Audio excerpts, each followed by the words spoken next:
ధీరజ్ మీద ప్రేమకు కోపం వచ్చేలా చేసి తీసుకువెళ్తున్న భద్రావతి శ్రీవల్లి కుట్రను బయట పెట్టిన నర్మద. అసలిదంతా ఎలా జరిగిందనేది వీడియోని స్కిప్ చేయకుండా చివరి వరకు చూడండి. ఇల్లు ఇల్లాలు పిల్లలు అప్కమింగ్ ఎపిసోడ్స్లో ఏం జరగబోతుందో ముందుగా తెలుసుకోవాలి అనుకుంటే హైప్ బటన్ మీద క్లిక్ చేసి కామెంట్లో ఎస్ అని టైప్ చేయండి. అంటే వీడియోని లైక్ చేసి ఛానల్ని సబ్స్క్రైబ్ చేసుకొని పక్కనే ఉన్న బెల్ సింబల్లో ఆల్ పై క్లిక్ చేయండి. వల్లి నిజ స్వరూపం రామరాజు తెలుసుకోవాలి అని మీరు కూడా కోరుకుంటే కామెంట్లో ఎస్ అని టైప్ చేయండి. ఇంకా ఇంట్లో అందరూ కూడా చాలా సంతోషంగా అయితే ఉంటారు. ఎందుకంటే ఎప్పుడో కలుస్తారు అన్న ఆలోచన కూడా లేని 25 సంవత్సరాల ఎడబాటుకి మళ్ళీ ఊపిరి పోసుకున్నట్టుగా భద్రావతి కుటుంబం మొత్తం ఇంటికి రావడం, ఇంకా వేదవతి ఆనందానికి అవధులు ఉండవు. కాళ్ళు నేల మీద నిలబడకుండా తెగ సంతోషపడిపోతూ తెగ సంబరపడిపోతూ ఉంటుంది. ఇంకా తల్లి కూతుర్లు ఇద్దరూ అంత అక్క చెల్లెళ్ళిద్దరూ అంత సంతోషంగా ఉండేసరికి వాళ్ళమ్మ ఎంతగానో సంబరపడుతుంది. ఈలోపు భద్రావతి అక్క చెల్లెళ్ళు ఇద్దరికి అంటే ఇటు అమూల్యకి వాళ్ళక్కకి ఇద్దరికి కూడా బంగారపు గాజులు తెచ్చి ఇచ్చేసరికి అక్కకు ఆశ ఎక్కువ కదా బంగారం మీద, తొందరగానే తీసేసుకుంటుంది. అమూల్య మాత్రం రామరాజు వంక చూసి రామరాజు తీసుకో అని చెప్పేంత వరకు కూడా అస్సలు తీసుకోకుండానే అలా నిలబడిపోయి ఉంటుంది. నిలబడిపోయి ఉండేసరికి ఇంకా రామరాజు తీసుకోమనగానే అప్పుడు తీసుకుంటుంది.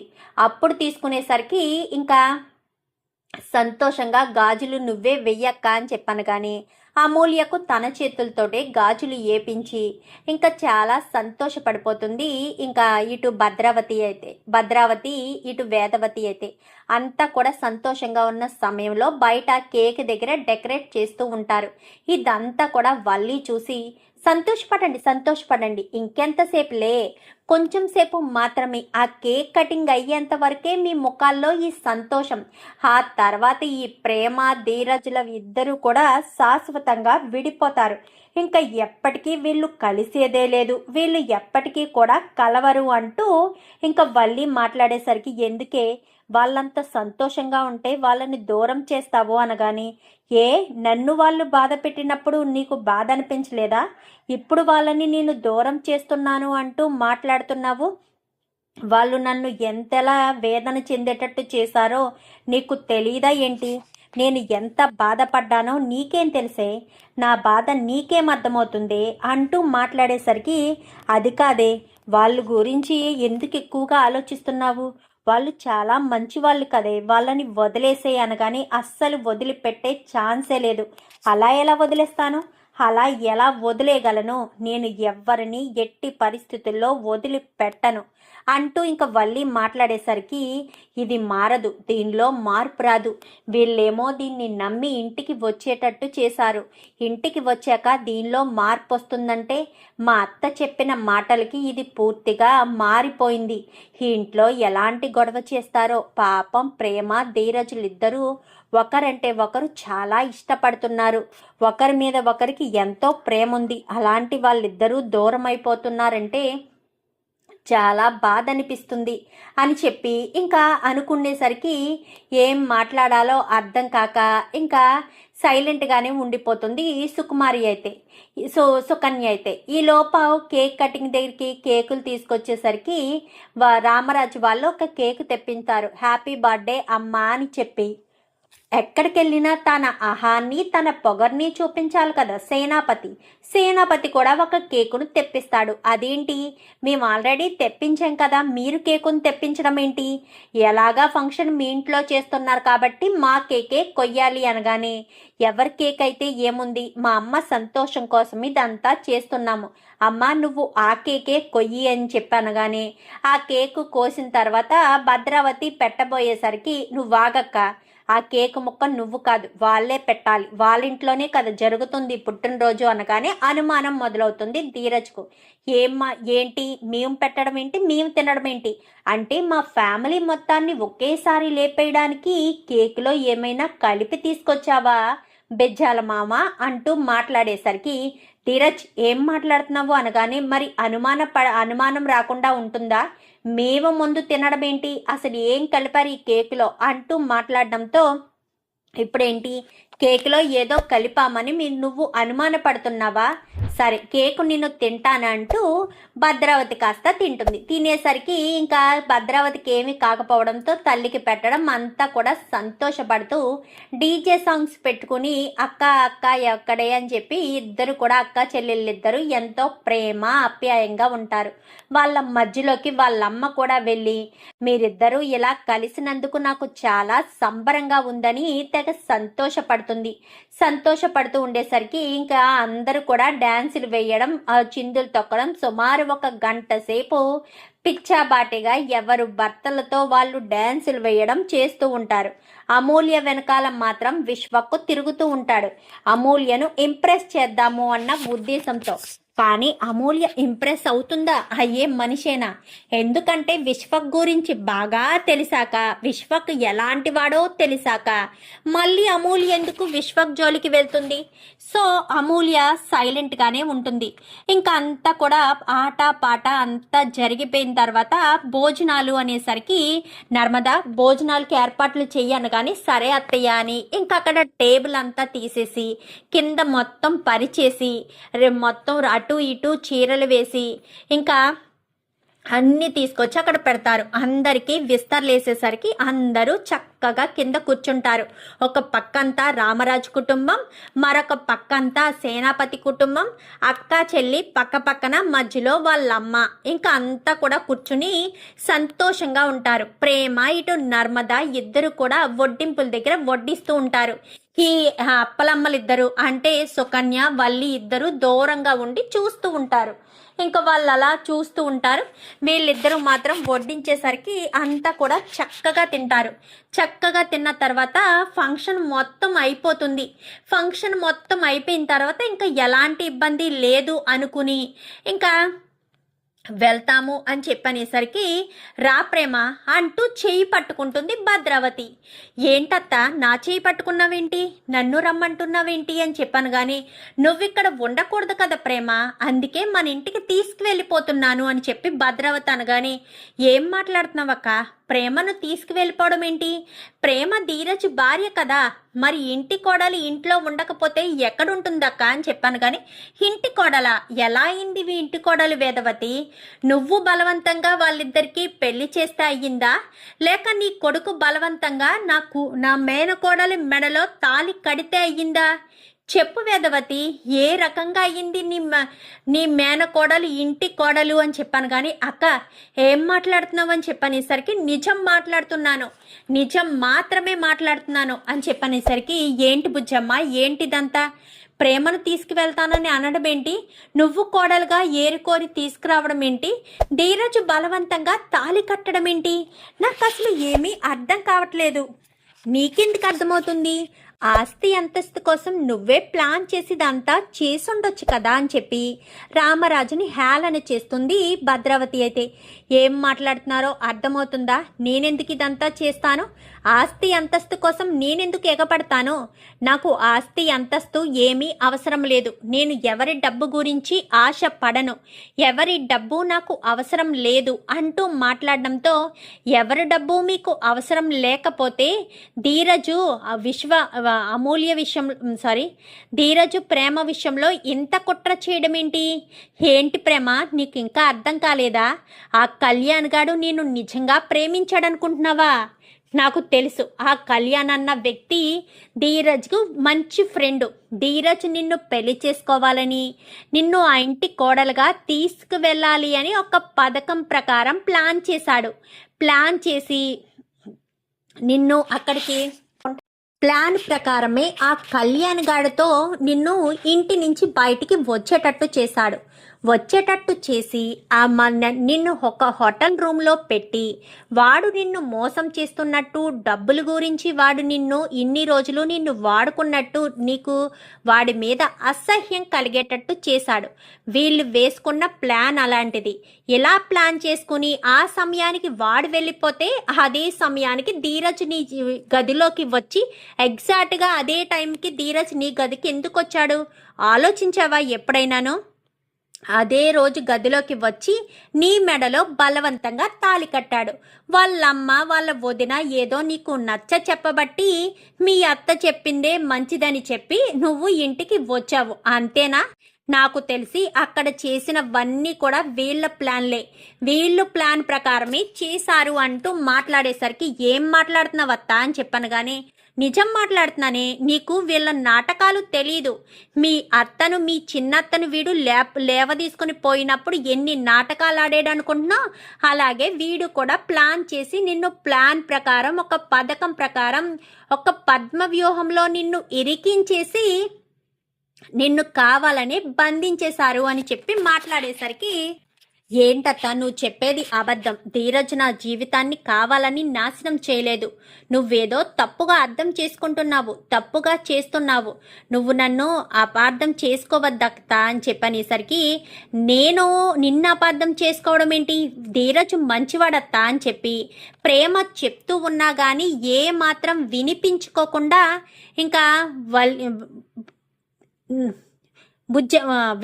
భద్రావతి కాస్త ప్రేమను తీసుకువెళ్ళకపోయేసరికి, ఓ ప్రేమను ఇంటికి తీసుకువెళ్ళిపోతారా, ధీరజ్ నుంచి శాశ్వతంగా దూరం చేసి తీసుకువెళ్ళిపోతారా అని చెప్పి నర్మద అంటుంది. ఏంటి నువ్వేంటి అడ్డుకుంటున్నావు? ప్రేమ ఇంట్లో ఉండదు. ప్రేమను ధీరజ్ బలవంతంగా పెళ్లి చేసుకున్నాడు. నువ్వు మీ అత్తగారు ధీరజు కలిసే కదా ఇంత ప్లాన్ చేశారు అనగానే, ఓహో మేమే కలిసి ప్లాన్ చేశామని మీకు బాగా తెలిసిందే. మరి ఇన్ని రోజులు తెలియంది ఇప్పుడు మాత్రం మీకు ఎలా తెలిసిందండి? ఇన్ని రోజులు మీరు తెలుసుకోలేదు. సుమారు వాళ్ళ పెళ్లి జరిగి 8 నెలలు అయింది. మరి 8 నెలలు అయితే 8 నెలల బట్టి తెలియలేదు కానీ ఇప్పుడు మాత్రం ఎలా తెలుసుకున్నారు? ధీరజు ప్రేమను బలవంతంగా పెళ్లి చేసుకున్నాడని, ఒక ప్లాన్ ప్రకారం, ఒక పథకం ప్రకారం పెళ్లి చేసుకున్నాడని ఇప్పుడెలా తెలుసుకున్నారు? ఈ 8 నెలల్లో ధీరజు ప్రేమను పుట్టింటికి పంపించి ఆస్తులు తీసుకురా, బంగారం తీసుకురా అని చెప్పి పంపించాడా? మీరు ప్రేమ కోసం తీసుకొచ్చిన బంగారం కూడా ప్రేమను పెట్టుకోవద్దని చెప్పాడు ధీరజ్ అయితే. మరి అలాంటిది ధీరజు పథకం ప్రకారం, ప్లాన్ ప్రకారం ప్రేమను ఎలా పెళ్లి చేసుకోవడానికి ప్లాన్ చేస్తాడు? మీ దగ్గర నుంచి ఏమన్నా ఆస్తి అడుగుతున్నాడా? పోనీ ప్రేమకు తెలియకుండా మీ దగ్గరికి వచ్చి మీ కూతుర్ని నేను బాగా చూసుకోవాలన్నా, మీ కూతుర్ని మీ దగ్గరికి పంపించాలన్నా, నాకు మీ ఆస్తిలో సగ భాగం కావాలి అని ఏమైనా అడిగాడా ఏంటి? చెప్పండి అని చెప్పనేసరికి, లేదు అనగానే, మరి ఇప్పుడు ఎలా చెప్తున్నారు అని చెప్పాను. కానీ ఏంటి నర్మదా, ఏంటిదంతా? ఒక్క నిమిషం మామయ్య, అంతా క్లారిటీ వస్తుంది. మీకిప్పుడు ఈ విషయం ఎవరు చెప్పారో నేను చెప్పనా? వల్లి అక్క మీకు చెప్పింది అన్న విషయం నాకు తెలుసు అని చెప్పనేసరికి ఒక్కసారిగా వల్లి షాక్ అయిపోతుంది. ఇంకా వేదవతి అయితే ఏమంటున్నావే అనగానే, అవునత్తయ్య, ఈ 8 నెలల్లో రాని అనుమానం ఇప్పుడెందుకు వచ్చిందో చెప్పనా? మొన్న ప్రేమకు ధీరజ్కి ఒక ఫోన్ వచ్చి మోపిదేవి రమ్మని చెప్పారు కదా, వాళ్ళ వెనకాలే వీళ్ళమ్మ నాన్న వెళ్ళి అక్కడ ప్రూఫ్స్ మొత్తం కలెక్ట్ చేసుకుని వచ్చారు. ఆ వీడియోను కాస్త ఈవిడికి చూపించారంట. ధీరజ్ ప్రేమ మెడలో బలవంతంగా తాళి కట్టాడు, వీళ్ళిద్దరూ ప్రేమించి పెళ్లి చేసుకున్నది కాదు అని ఈవిడి గారు ఆవిడికి చెప్పింది ప్లాన్ చేశారు. ప్లాన్ చేసి మన ఇంటికి ఇక్కడికి వచ్చి అందరి ముందు మన పరువు తీయాలనే ప్లాన్ చేశారు అత్తయ్య అని చెప్పనేసరికి నమ్మలేకపోతున్నాను అనగానే, ఒక్క నిమిషం అని చెప్పి వెంటనే వీడియో చూపిస్తుంది. వీళ్ళంతా ఒక హడావిడిలో ఉంటే వీళ్ళిద్దరూ మాత్రం పక్కకు వెళ్ళి మాట్లాడుకుంటారు. ఏమని? పథకం ప్రకారం ఏం ప్లాన్ చేశారు అనగానే, నేను మొత్తం ప్రేమను కళ్యాణ్ గాడు ధీరజే కలిసిదంతా చేశారని చెప్తాను. అప్పుడు ప్రేమ నా మాట నమ్మి నాతో వచ్చేస్తుంది. అసలు నీకు ఈ వీడియో ఎలా వచ్చింది అనగానే, నాకెలాగో వచ్చిందిలేండి, మీకైతే ఉపయోగపడుతుంది కదా, నన్ను కొట్టిన వాళ్ళ మీద కక్ష తీర్చుకుంటాను అని చెప్పి ఇంకనేసరికి, కొట్టడం ఏంటి అనగానే, అదంతా మీకు అనవసరం, మీరు వెళ్ళండి అని చెప్పి లోపలికి పంపించిన తర్వాత సుకన్యతో మాట్లాడుతుంది. ఎంత పెద్ద ప్లాన్ చేసావే వల్లి, ప్రేమను ధీరజ్ని భయపెట్టి మోపిదేవి రప్పించి మీ అమ్మని నాన్నని అక్కడికి పంపించి 2,40,000 ఖర్చు పెట్టించి మరి ఈ వీడియోని బయటికి వచ్చేటట్టు చేశావు. పోలీసులు డమ్మీయే ఇప్పుడు ఇదంతా ప్లాన్ చేశావు. ప్లాన్ చేసి ఏం ఉపయోగమే? ఇప్పుడు నువ్వు ఏం చేయాలనుకుంటున్నావు? ప్రేమను ధీరజ్ని విడదీస్తే నీకు కలిసి వచ్చేదేంటి? ఆ పొట్టి మిరపకాయ నన్ను బాధ పెట్టింది. నేను తప్పులు చేస్తే నా భర్తకు ఆ తప్పుల విషయాలన్నీ చెప్పి నన్ను నా భర్త నుంచి దూరం చేశాను. నేను తప్పులే చేశాను, మోసమే చేశాను. నా బావను పెళ్లి చేసుకోవడం కోసం ఎన్నో మోసాలు చేశాను. ఇన్ని మోసాలు ఇంతలా చేసిన తర్వాత కూడా నా బా నాకు దక్కకపోతే నేను ఏం చెయ్యాలి? ఎలా చెయ్యాలి? ఎలా నా బాను నేను దక్కించుకోవాలి? ఆలోచన మీదే నా మనస్సంతా ఉంది అని ఇంకా మాట్లాడేసరికి ఈ మాటలన్నీ కూడా నర్మద ముందు భద్రావతి వల్లి మాట్లాడుకున్న మాటలు రికార్డ్ చేస్తుంది, ఆ తర్వాత మాటలు రికార్డ్ చేస్తుంది. అవన్నీ కూడా ఇప్పుడు అందరి ముందు తీసుకొచ్చి బయట పెడుతుంది. అలా బయట పెట్టేసేసరికి ఒక్కసారిగా షాక్ అయిపోతాడు రామరాజు.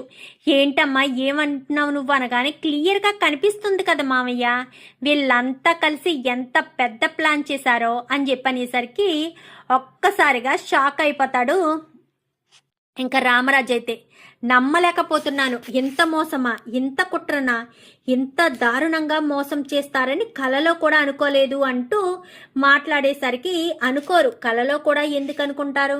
ఎవ్వరు కలలో కూడా ఊహించని విషయాలే జరుగుతాయి మామయ్య గారు. నేనెందుకో ఏంటి వల్లి అక్క ఏంటో శాడీ ఇలా ఉంది అని అనుకుంటున్నాను. అనుకునేసరికి వీళ్ళిద్దరూ నాకు కనిపించడంతో ఓహో ఈవిడి ఇంతలా మారి చెల్లెల మీద ఎంత ప్రేమతో ఇంట్లో అడుగు పెట్టింది.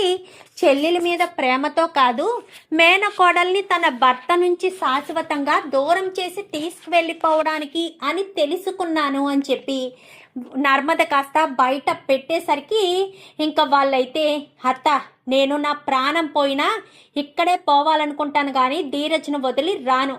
ఎలా అయితే మీరు వచ్చారో అలానే వెళ్ళిపోండి. అమ్మమ్మ నానమ్మ నీ పుట్టినరోజు ఇక్కడ జరపాలని అనుకున్నావు, జరిగింది అంతే. ఇక్కడ జరిగిన విషయం ఏది మనసులో పెట్టుకోకు, వెళ్ళండి అని చెప్పనేసరికి ఇంకా వాళ్ళు వెళ్ళిపోతారు. వెళ్ళిపోవడంతో ఇంకా ప్రేమ అయితే వల్లి చెంప చెల్లు అనిపిస్తుంది. ఏంటి నన్ను ధీరజ్ని విడదీయడానికి ఇంత కుట్ర చేసావా? నువ్వు బావా విడిపోవాలని నేను ఏ రోజు కోరుకోలేదక్క. ఎప్పటికప్పుడు నీకు చెప్తూనే ఉన్నాం, వద్దక్క వద్దు, ఇంతవరకు చేసింది చాలు, ఇక మీదట నువ్వు ఏమీ చెయ్యొద్దు. నువ్వు తప్పుల మీద తప్పులు చేస్తే బావ దృష్టిలో నువ్వే చెడ్డదానిగా మారిపోతావక్క అని నెత్తి నోరు మొత్తుకుని మరీ నీకు చెప్పాను. నువ్వు నా మాట విన్నావా? నా మాట వినిపించుకున్నావా? నర్మదక్క నీ మంచి కోసం చెప్పలేదా? నర్మదక్క మీద నా మీద నువ్వు కోపం పెంచుకోవడానికి నువ్వు అబద్ధాలు చెప్పావు, మోసాలు చేశావు, ఎన్ని కుట్రలు చేశావు. ఇంకా చందుబాబు మీద యాక్సిడెంట్ ప్లాన్ చేసింది నువ్వేనన్న విషయం ఇంకా మేము ఎవరికి చెప్పలేదు అనేసరికి ఒక్కసారిగా వల్లి షాక్ అయిపోతుంది. ఇంకా చందు రామరాజు అందరూ షాక్ అయిపోతారు. ఏంటి నర్మదా ఏంటి నువ్వనేది అనగానే అవును నాన్న అంటూ ధీరజ్ చెప్తాడు. చెప్పేసరికి ఇంకా రామరాజుకి పిచ్చ కోపం వస్తుంది. అంతేకాదు నాన్న అంటూ అమూల్య ముందుకొస్తుంది. ఎందుకంటే ప్రేమ విషయంలో ఎంత కుట్ర చేసిన తర్వాత ఎవరు మాత్రం సైలెంట్గా చూస్తూ ఊరుకుంటారు? ఎవరు ఊరుకోరు కదా. సో అమూల్య కూడా ముందుకొచ్చి నా జీవితాన్ని ఇలా నాశనం కావడానికి కారణం ఈ వల్లి వదినే నాన్న. వల్లి వదినే విశ్వక్ వాళ్ళతో చేతులు కలిపి నా జీవితాన్ని సర్వనాశనం చేశారు అంటూ మాట్లాడేసరికి ఒక్కసారిగా రామరాజు షాక్ అయిపోతాడు. ఏంటి నీ జీవితాన్ని నాశనం చేసింది అనగానే అవును నాన్న, నా జీవితాన్ని నాశనం చేసింది ఈ వల్లి వదినే. వల్లి వదిన వాళ్ళే కావాలని వాళ్ళ అమ్మ తను కలిసే ఆ విశ్వక్కి పెళ్లి రేపనగా ముందు రోజు రాత్రి తీసుకుని వచ్చి అప్పగించారు అనేసరికి ఇంకా వెనక్కి వస్తాడు. ఇంకా విశ్వక్ అయితే అవును మామయ్య, వాళ్ళే కావాలని చేశారు. వాళ్ళు మామూలు మనుషులు కాదు. మా అత్త దగ్గర 10 లక్షల రూపాయలు తీసుకుని మరీ ఈ పనికి వాళ్ళు ఒప్పుకున్నారు. అంటే అమూల్య జీవితాన్ని 10 లక్షల రూపాయల కోసం నాకు అప్పగించాలని అనుకున్నారు. కానీ నేను అప్పుడు తప్పు చేశాను మామయ్య. ఇప్పుడు నేను చేసిన తప్పుని సరిదిద్దుకుంటాను. నాకు ఒక్క అవకాశం ఇవ్వండి అనేసరికి, రే అన్నయ్య తర్వాత మాట్లాడుకుందాం, నువ్వెళ్ళు. ఇక్కడ తేల్చుకోవాల్సిన విషయాలు వ్యవహారాలు చాలా ఉన్నాయి. ఇక్కడ ఈ వల్లి చేసిన కుట్ర గురించి మాత్రం నేను అస్సలు వదిలిపెట్టను. మామయ్య ఎలాంటి నిర్ణయం తీసుకుంటారు? చందుబాబా ఎలాంటి నిర్ణయం తీసుకుంటావు? వల్లి అక్క కోసం టోటల్గా మొత్తం అన్ని విషయాలు నీకు తెలిసిపోయాయి. తెలిసిపోయిన తర్వాత ఇప్పుడు నువ్వు ఎలాంటి నిర్ణయం తీసుకుంటావో ఆలోచించుకుంటే చాలా మంచిది అంటూ ఇంకా అమూల్య, ప్రేమ అందరూ కూడా మాట్లాడేసరికి వల్లి భయపడిపోతూ ఉంటుంది. ఏంటి వల్లి, ఇప్పటి వరకు తెగ సంతోషపడిపోయావు, ఇప్పుడెందుకు భయపడుతున్నావు అనగానే, మా మామయ్య గారి కోపం చూశాక నాకు చాలా భయం వేస్తుంది. మా మామయ్య గారి కోపం వస్తే ఎప్పుడు ఎలాంటి నిర్ణయం తీసుకుంటారో కూడా చెప్పలేను. అందుకే మా మామయ్య గారిని చూస్తుంటే భయం వేస్తుంది అంటూ ఇంకా వల్లి కాస్త చెప్పేసేసరికి ఇంకా వేదవతి అయితే చెంప పగలగొట్టి, మా అమ్మ పుట్టినరోజు జరిగిన సంతోషం 1 గంట కూడా లేదు కదే, మొత్తం నాశనం చేశావు. అసలు ఈ పుట్టినరోజు ఆలోచన ఇచ్చిందే ఇది. కావాలనే పక్కాగా ప్లాన్ ప్రకారం ఇదంతా చేసి మా కుటుంబాలని నవ్వుల పాలు చెయ్యాలని చూస్తావా? నిన్ను మాత్రం ఎట్టి పరిస్థితుల్లోనూ వదిలిపెట్టనే అంటూ ఇంకా వేదవతి కాస్త వల్లి మీదకి వెళ్ళబోతుంది. అత్తయ్య తన పాపాన్ని తనే పోతుంది, వదిలేండి అత్తయ్య అని చెప్పాను. కానీ తన పాపాన్ని తను పోవడం కాదు, మన కుటుంబ పరువును తీసింది. ఇంటి పెద్ద కోడల స్థానంలో ఉండి ఇంటి వాళ్ళకి ఏ ప్రమాదం జరగకుండా చూసుకోవడం మానేసి ఇంట్లో ఉన్న వాళ్ళకే ప్రమాదం వచ్చేలా చేసింది అని చెప్పి మాట్లాడేసరికి, ఏం మాట్లాడుతున్నారు అనగానే, నిజం మాట్లాడుతున్నాను. ఇంటి వాళ్ళకి ఇంతటి ప్రమాదం తలపెట్టింది, ఇక ఇంట్లో ఉండడానికి వీల్లేదు. తక్షణమే దీన్ని ఇంట్లోంచి బయటికి పంపించేద్దామండి, ఇది మనకు అవసరం లేదు అని చెప్పాను. కానీ సరే నీ ఇష్టం, నీకు నచ్చినట్టు చేయి బుజ్జమ్మా, కానీ తను మాత్రం నా కంటి ముందు కనిపించొద్దు. ఇంటికి పంపిస్తావో ఎటు పంపిస్తావో నీ ఇష్టం. అయినా మామూలు మనిషిలా ఉన్న వ్యక్తికి కాళ్ళు తీసే ప్లాన్ ఎలా చేశారో, నా ఊపిరి లాంటి నా భర్తను నా నుంచి దూరం చేయాలని చూస్తే ఎవరిని కూడా వదిలిపెట్టను అంటూ చాలా గట్టిగా మాట్లాడుతుంది ప్రేమ. ప్లీజ్ ప్రేమ అని చెప్పాను. కానీ నోర్మి, నిన్ను ఇంకా నేను నమ్మడమా? నువ్వు ఎప్పటికీ మారవు, నీలో మార్పు అనేదే రాదు. మా అమ్మ రోజు మా నాన్నకు నిజం చెప్పకుండా నిజం ఆపి ఇంత పని చేస్తే నువ్వు ఇంత దారుణంగా చేసి మా కుటుంబానికి ఎలాంటి పరిస్థితి తీసుకొస్తావా? ఆడపిల్లను 10 లక్షల కోసం అమ్మేస్తావా? అసలు నీకు బుద్ధి జ్ఞానం ఉందా? అసలు నువ్వు ఏమనుకుంటున్నావు? నీకు నచ్చినట్టు ఉండొచ్చు అనుకుని ఆలోచిస్తున్నావా ఏంటి? ఇది నీ ఇల్లు కాదు. నీ ఇంట్లో అయితే ఎలా ఉన్నా పర్వాలేదు, ఇది అత్తవారిల్లు, ఆ విషయం మర్చిపోవద్దు అని చెప్పాను. కానీ అది కాదండి అని చెప్పనేసరికి, ఇంకా